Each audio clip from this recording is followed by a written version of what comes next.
সংগঠন মজবুত করতে হিন্দু অনগ্রসর শ্রেণীর সমর্থনে পাখির চোখ। তপশিলি জাতি উপজাতি ওবিসি মোর্চা সক্রিয় করছে বিজেপি।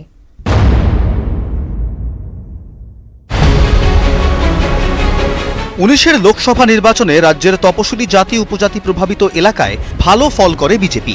তবে ২১-এর বিধানসভা ভোটে বদলে গেছে সব ফল। ২০১৯-এর ভোটে তপশিলি জাতি প্রভাবিত বিধানসভা আসনে বিজেপি ৪৪.০৭% ভোট পায়। ২০২১-এ তা কমে হয় ৪২.৮৭%। ২০১৯-এ তপশিলি উপজাতি প্রভাবিত কেন্দ্রে বিজেপি ৪৮.৪৩% ভোট পায়। ২০২১-এ সেটা কমে হয়ে গেছে ৪৪.০৪%। প্রতি ক্ষেত্রেই ভোট বেড়েছে তৃণমূল কংগ্রেসের। রাজ্যের অনগ্রসর আসন বলে চিহ্নিত লোকসভা এলাকাগুলির মধ্যে কৃষ্ণনগর ছাড়া প্রায় সর্বত্র বিজেপির ভোট কমেছে। মতুয়াদের নাগরিকত্বর মতো ইস্যু নিয়ে প্রচারেও ১৯-এর ভোট ধরে রাখা যায়নি। প্রত্যেকটা নির্বাচনের ফলাফল, তা জয় হোক কিংবা পরাজয় হোক, প্রত্যেক রাজনৈতিক দলই তার থেকে শিক্ষা নেয়। আমরাও শিক্ষা নিয়েছি। স্বাভাবিকভাবেই সামনের দিকে এগোতে বিজেপিকে এখন আবার পেছনে ফিরে তাকাতে হচ্ছে। ভরসা সেই তপশিলি জাতি, আদিবাসী, অনগ্রসর শ্রেণীর মানুষ। ঘর গোছাতে নেমে তপশিলি জাতি উপজাতি ওবিসি মোর্চার বৈঠক। এই মোর্চাগুলির রাজ্য স্তরের শেষ বৈঠক হয় ১৯-এর ভোটের পর।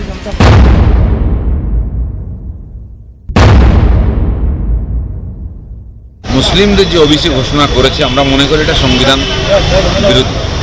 কারণ ভারতবর্ষের কোথাও এই প্রভিশন নাই। পুরোপুরি সংখ্যালঘু তোষণের ব্যাপার আছে। আমি জানি না কেউ চাকরি পেয়েছে কিনা, কিন্তু মানুষকে লোভ দেখানো হচ্ছে। ঘোষ মণ্ডল বিভিন্ন সম্প্রদায়ের মানুষ যারা শিডিউল কাস্ট বা শিডিউল ট্রাইব নন, কিন্তু আদার ব্যাকওয়ার্ড ক্লাসে আসেন, মুসলমান সমাজ আবার ওবিসি, এটা দুটো হতে পারে না।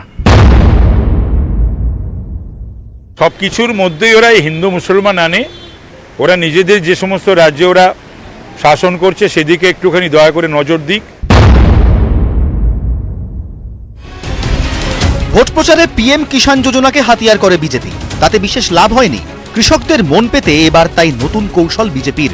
শুধু রাজ্যের বিরুদ্ধে বঞ্চনার অভিযোগ নয়, কেন্দ্রীয় প্রকল্পের সুবিধা পাইয়ে কৃষকদের কাছে টানার নির্দেশ। কৃষকদের বাড়ি বাড়ি যাওয়ার নির্দেশ দেওয়া হয়েছে কিষাণ মোর্চার নেতাদের। ক্যামেরায় সঞ্জয় মণ্ডলের সঙ্গে অরূপ দত্ত, নিউজ 18 বাংলা। বিজেপি শাসিত ত্রিপুরায় তৎপর তৃণমূল। কোমর বাঁধছে পদ্ম শিবিরও। সোমবার আগরতলায় যাচ্ছেন গেরুয়া শিবিরের ৩ কেন্দ্রীয় নেতা।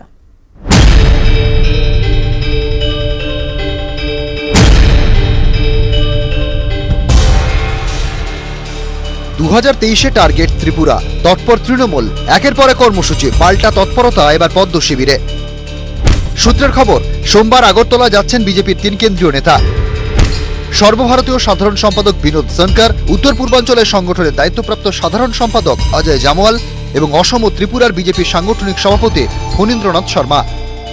সূত্রের দাবি, এই ৩ নেতার উপস্থিতিতেই ৩১শে আগস্ট ত্রিপুরায় বিপ্লব দেবের মন্ত্রিসভায় রদবদল হতে পারে। তৃণমূলের দাবি, ত্রিপুরার বিজেপি বিধায়কদের একাংশ তাঁদের সঙ্গে যোগাযোগ রাখছেন।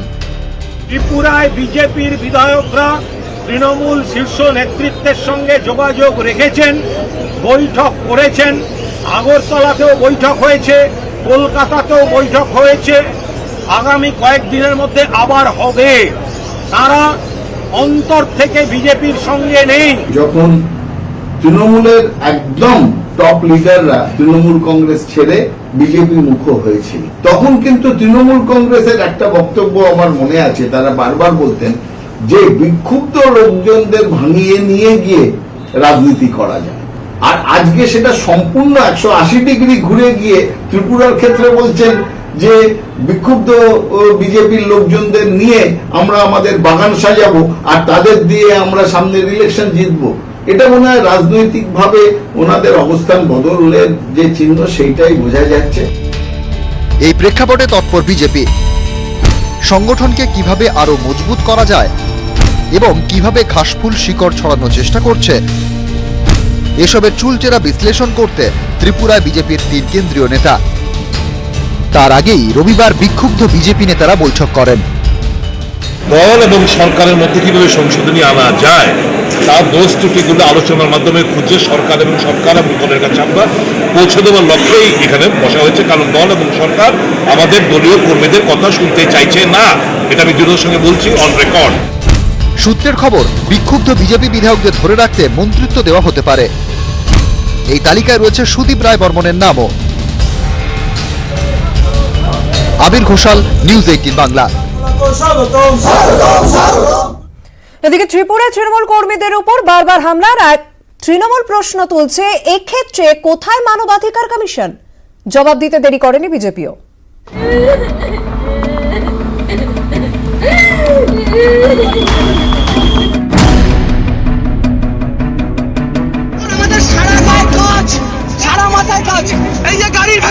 গত কয়েক মাসে ত্রিপুরায় বারবার আক্রান্ত হয়েছে তৃণমূল।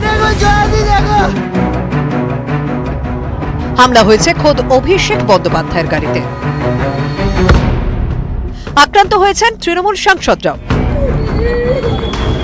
শনিবারও উত্তপ্ত হয় ত্রিপুরার বাধারঘাট। আহত তৃণমূল কর্মী শুভঙ্কর দেবকে নিয়ে আসা হয়েছে কলকাতায়।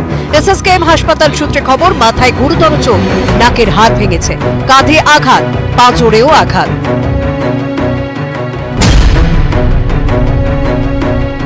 মানবাধিকার কমিশন কোথায়? জাতীয় মানবাধিকার কমিশন বিজেপির দলদাস কেন এখন আগরতলায় যাচ্ছেন না? কেন ত্রিপুরায় যাচ্ছেন না? কেন হামলা হচ্ছে দেখছেন না?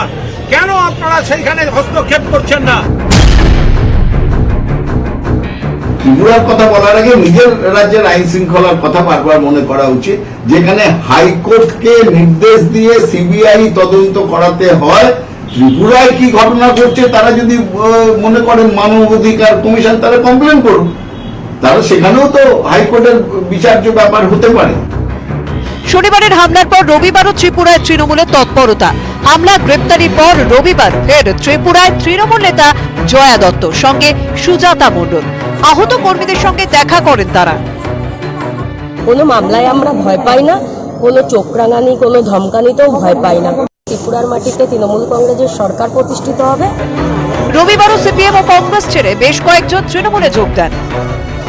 শুধু মমতা ব্যানার্জি আর অভিষেক ব্যানার্জি ফ্লেক্সে ছবি ছিল, তাতে ওই মহামিছিল।